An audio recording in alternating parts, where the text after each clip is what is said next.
'జైలవకుశ' తర్వాత ఆల్మోస్ట్ ఒక 3 ఇయర్స్ మీ సైడ్ నుంచి మీ రైటింగ్ నుంచి ఏ మూవీ రాలేదు. అంటే గ్యాప్ దేనివల్ల 'నిన్ను వచ్చింది? కోరి' 'నిన్ను కోరి' కూడా 2017లోనే వచ్చింది. అవును. జూలై. జూలైలో 'నిన్ను కోరి' వచ్చింది. సెప్టెంబర్‌లో కరెక్ట్. 'జైలవకుశ' వచ్చింది. దాని తర్వాత ఆల్మోస్ట్ 3 ఇయర్స్ వరకు మీ రైటింగ్‌లో మూవీ రాలేదు. దీనివల్లే ఓకే. 'నిశ్శబ్దం' 'నిశ్శబ్దం' మీద 2 ఇయర్స్ కూర్చున్నారు. ఉండిపోయా నేను సియాటిల్‌లో. ఓహ్! వావ్!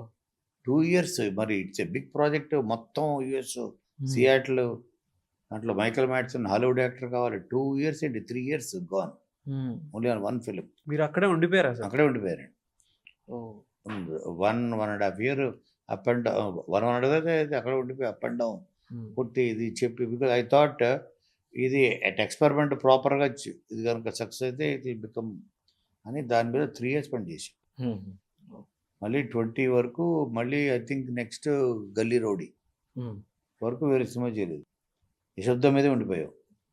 Plus pandemic, corona. అక్కడి నుంచి ఇంకా గ్యాప్ వచ్చింది. యెస్.